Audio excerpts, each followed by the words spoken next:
Selamat siang dan salam sejahtera bagi kita semua. Perkenalkan, saya Yurgia Prastika dari kelas 6B Manajemen. Di sini saya akan mempresentasikan mengenai manajemen risiko pasar. Jadi, apa itu manajemen risiko pasar?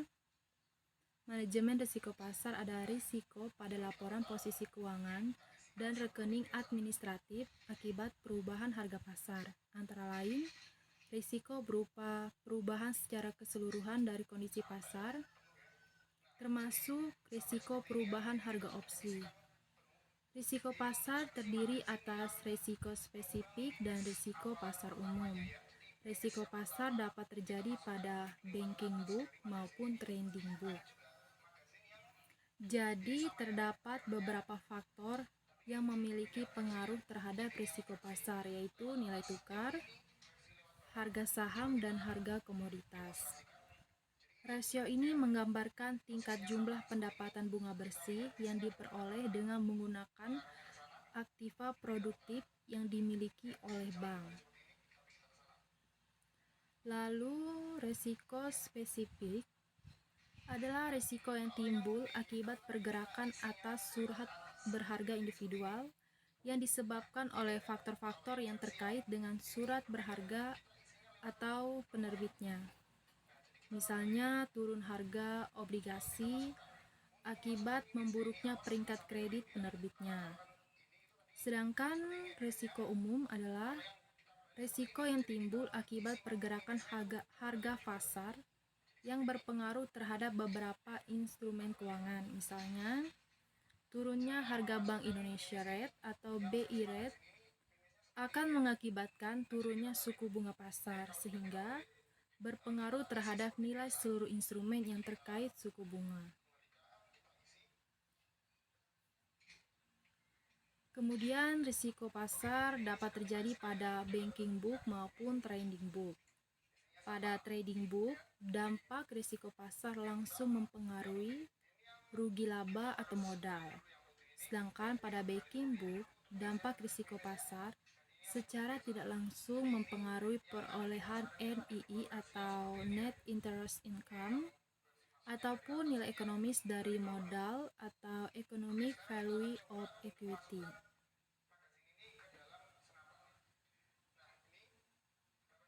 Kemudian jenis risiko pasar. Risiko pasar umum dibagi ke dalam 4 kategori, yaitu risiko suku bunga, risiko posisi ekuitas, risiko nilai tukar, dan risiko posisi komoditas. Risiko suku bunga, risiko nilai tukar, dan risiko komoditas dapat berasal baik dari posisi trading book maupun posisi banking book, sedangkan risiko ekuitas berasal dari posisi trading book.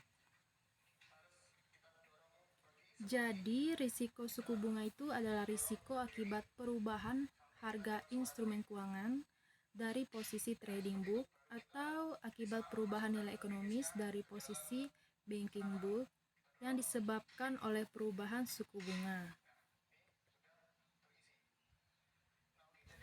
Untuk risiko ekuitas itu adalah risiko bahwa investasi seorang investor mungkin mengalami depresiasi dikarenakan dinamika pasar saham sehingga menyebabkan investor tersebut kehilangan uang. Untuk risiko nilai tukar adalah risiko akibat perubahan nilai posisi trading book dan banking book yang disebabkan oleh perubahan nilai tukar valuta asing atau perubahan harga emas. Kemudian risiko komoditas adalah risiko akibat perubahan harga instrumen keuangan dari posisi trading book dan banking book yang disebabkan oleh perubahan harga saham. Kemudian tujuan manajemen risiko. Tujuan utama manajemen risiko pasar adalah untuk meminimalkan kemungkinan dampak negatif akibat perubahan kondisi pasar terhadap aset dan permodalan perusahaan. Dengan ini, perusahaan diharapkan akan mampu menjaga agar risiko pasar yang diambil perusahaan berada dalam batas yang dapat ditoleransi perusahaan, dan perusahaan memiliki modal yang cukup untuk menutupi risiko pasar. Kemudian sumber risiko pasar.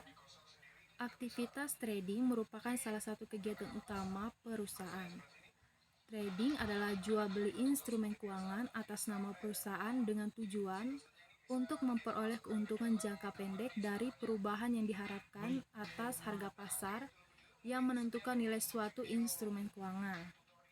Berikut ini disampaikan beberapa sumber risiko pasar, yaitu strategi dan kebijakan bisnis perusahaan, kerugian potensi risiko suku bunga dalam banking book, dan volume dan komposisi portofolio.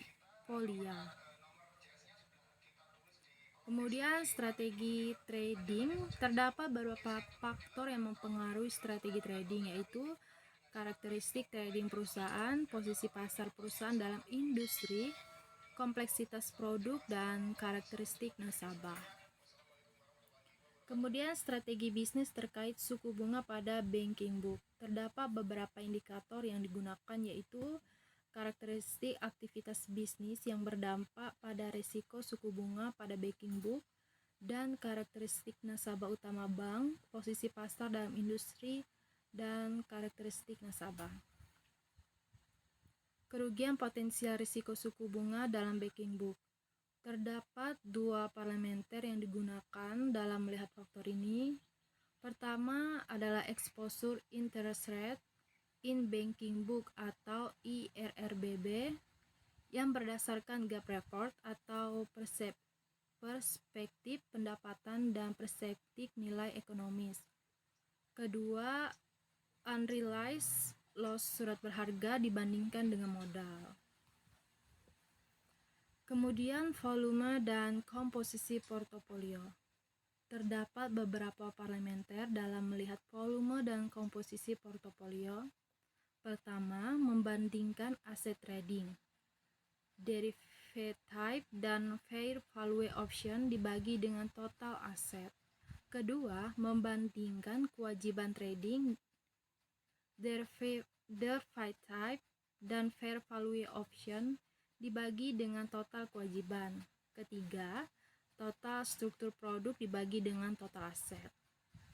Keempat, membagi potensi keuntungan atau kerugian dari aset trading, derivative dan fair value option dengan pendapatan operasional.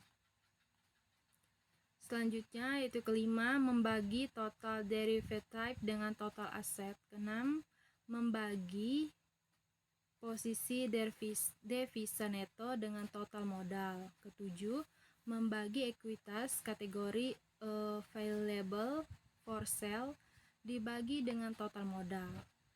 Kemudian 8, membagi aset keuangan dengan sisa jatuh tempo di atas 1 tahun dibagi dengan kewajiban keuangan dengan sisa jatuh tempo di atas 1 tahun. Rasio ini ditujukan untuk mengukur apakah aset atau kewajiban lebih sensitif terhadap perubahan suku bunga. Kemudian penerapan manajemen risiko pasar. Yang pertama itu pengawasan aktif Dewan Komisaris dan Direksi. Yang kedua yaitu kebijakan, prosedur, dan penetapan limit. Yang ketiga yaitu proses identifikasi, pengukuran, pemantauan, dan pengendalian risiko, serta sistem informasi manajemen risiko pasar. Yang keempat yaitu sistem pengendalian intern. Kemudian pengawasan aktif Dewan Komisaris dan Direksi.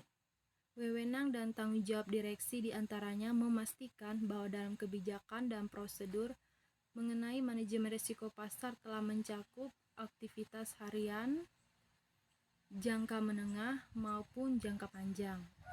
Tanggung jawab ini termasuk memastikan kejelasan wewenang dan tanggung jawab pengelolaan risiko pasar, kecukupan sistem untuk mengukur risiko pasar, struktur limit yang memadai untuk pengambilan risiko, pengendalian internal yang efektif, dan sistem pelaporan yang komprehensif, berkala, dan tepat waktu. Wewenang dan tanggung jawab direksi berikutnya adalah memastikan bahwa kebijakan dan prosedur mengenai manajemen risiko untuk posisi banking book menjadi bagian yang tidak terpisahkan dalam kewajiban manajemen aset, dan kewajiban perusahaan secara keseluruhan.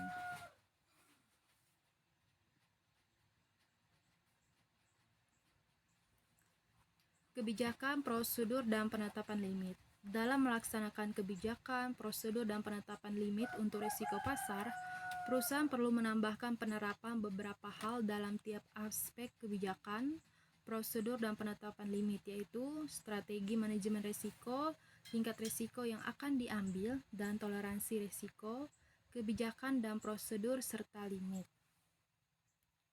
Jadi kebijakan dan prosedur harus memuat dengan jelas. Yang pertama itu kriteria instrumen keuangan yang dapat ditetapkan sebagai trading book dan backing book, serta mekanisme untuk memastikan bahwa kriteria tersebut ditetapkan secara konsisten.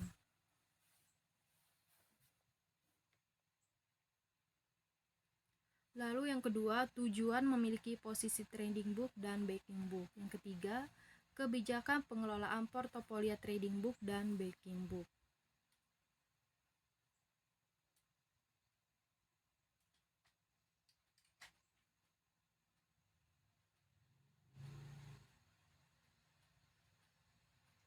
Yang keempat, penetapan metodologi valuasi terhadap instrumen keuangan dalam trading book dengan menggunakan nilai wajar secara harian berdasarkan harga pasar atau model atau teknik penilaian. Yang kelima, metode pengukuran risiko pasar yang digunakan perusahaan baik untuk keperluan pemantauan risiko secara spesifik, secara periodik maupun perhitungan kecukupan modal. Yang keenam yaitu penetapan pihak yang independen untuk melakukan pengujian dan validasi model pengukuran risiko dan model penetapan harga secara berkala. Yang ketujuh atau yang terakhir yaitu mekanisme penetapan dan pendokumentasian setiap strategi perdagangan atas posisi trading book.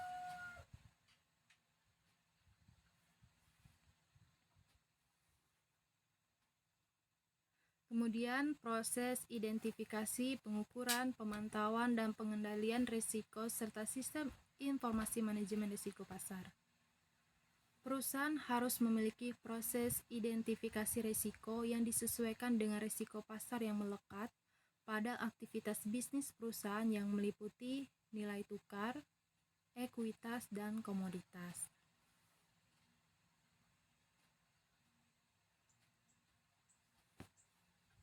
Kemudian pengukuran risiko pasar. Pengukuran risiko pasar dihitung dengan menggunakan metode standar yang mengukur 4 variabel pasar, yaitu suku bunga, nilai tukar, kemudian ekuitas, lalu yang keempat yaitu komoditas. Suku bunga itu merupakan perhitungan suku bunga dilakukan dengan posisi efek hutang dan instrumen lain yang terkait dengan suku bunga yang tercatat dalam trading book. Kemudian nilai tukar, yaitu merupakan sebuah perjanjian yang dikenal sebagai nilai tukar mata uang terhadap pembayaran saat kini atau di kemudian hari antara dua mata uang masing-masing negara atau wilayah. Kemudian ekuitas, itu merupakan perhitungan risiko ekuitas yang meliputi risiko spesifik dan risiko umum didasarkan pada posisi instrumen keuangan yang terkandung risiko ekuitas yang dimiliki oleh perusahaan anak. Kemudian ada komoditas, yaitu merupakan perhitungan risiko komoditas yang timbul dari posisi instrumen keuangan yang mengandung risiko komoditas yang dimiliki perusahaan anak, dilakukan dengan menggunakan metode sederhana dan metode jatuh tempo. Beban modal untuk risiko komoditas dihitung berdasarkan persentase tertentu dari posisi instrumen keuangan yang terekspos risiko komoditas. Perusahaan wajib memiliki sistem atau modal pengukuran risiko pasar untuk mengukur posisi dan sensitivitas yang terkait risiko pasar baik pada kondisi normal maupun dalam tekanan. Sistem pengukuran risiko pasar harus yang pertama menyediakan informasi mengenai posisi outstanding dan potensi keuntungan atau kerugian secara harian, termasuk informasi mengenai posisi setiap nasabah. Yang kedua yaitu mencakup seluruh eksposur risiko pasar baik saat ini maupun potensi di masa depan, dan mampu melakukan market to market. Yang ketiga yaitu dapat mengakomodasi peningkatan volume eksposur, perubahan teknik, penilaian nilai wajar, perubahan metodologi, dan produk baru. Yang keempat yaitu memperhitungkan eksposur risiko pasar. Selanjutnya yang kelima, memiliki asumsi dan parameter yang terdokumentasi dan dievaluasi secara berkala. Yang keenam, didukung oleh sistem pengumpulan data yang memadai. Yang ketujuh, dilengkapi dengan analisa skenario dan stress testing. Yang kedelapan, terintegrasi dengan proses manajemen risiko secara rutin, baik dari aspek pengambilan keputusan, struktur governance, maupun proses alokasi modal internal.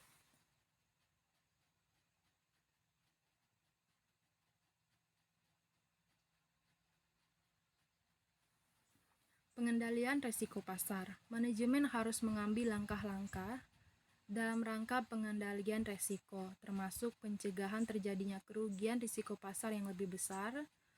Perusahaan yang memiliki surat berharga dan obligasi wajib melakukan peninjauan secara berkala terhadap kondisi, kredibilitas, dan kemampuan membayar kembali penerbit surat berharga dan obligasi tersebut. Tinjauan tersebut harus didokumentasikan dan dilakukan sekurangnya setiap 6 bulan.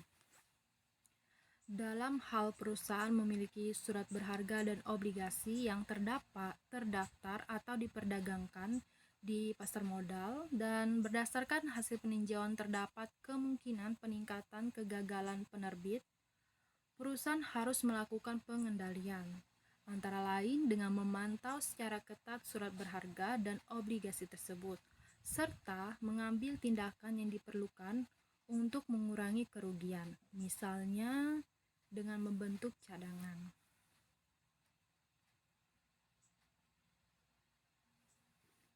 Pengendalian risiko suku bunga.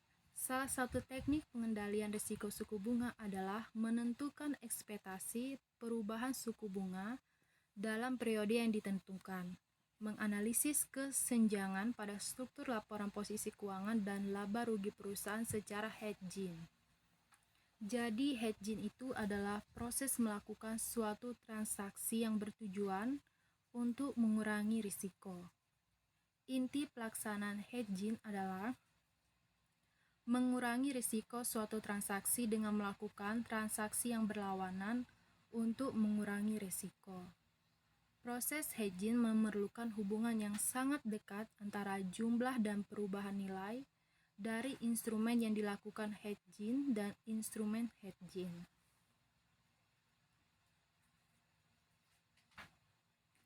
Sistem informasi manajemen risiko pasar.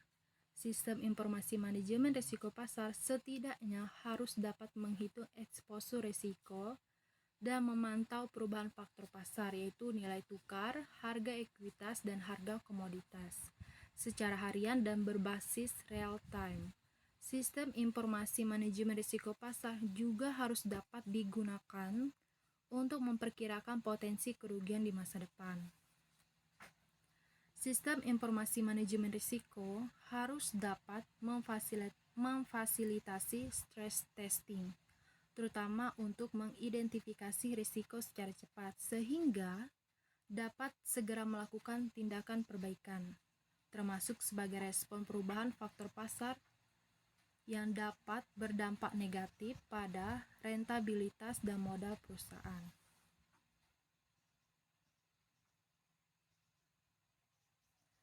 Sistem pengendalian internal. Dalam melakukan penerapan manajemen risiko melalui pelaksanaan sistem pengendalian internal untuk risiko pasar, perusahaan perlu menambahkan penerapan beberapa hal dalam tiap aspek sistem pengendalian internal.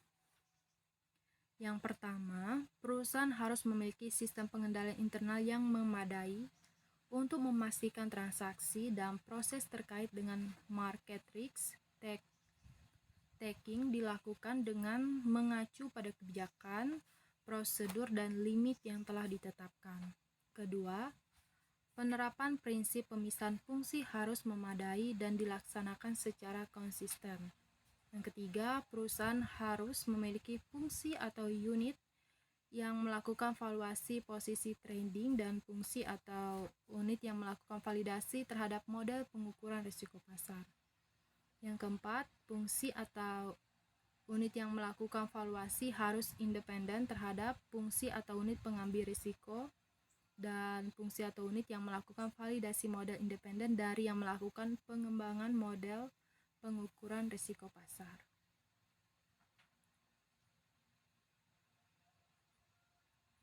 Kemudian studi kasus risiko pasar, yaitu harga emas naik karena risiko ekonomi global dan inflasi. Harga emas naik pada Selasa 26 April 2022, sedikit pulih dari penurunan ke level terendah lebih dari 1 bulan pada hari sebelumnya, karena investor mencari perlindungan menyusul kekhawatiran terhentinya pertumbuhan ekonomi global dan melonjaknya inflasi.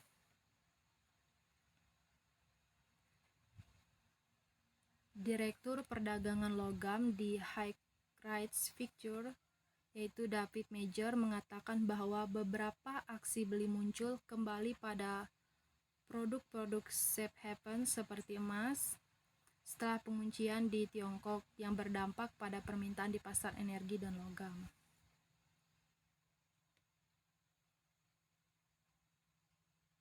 Sementara emas dianggap sebagai lindung nilai terhadap inflasi dan resiko ekonomi dan politik, termasuk perang di Ukraina. Selain itu, kenaikan suku bunga Amerika Serikat yang cepat akan meningkatkan biaya peluang untuk memegang aset yang tidak memberikan imbal hasil.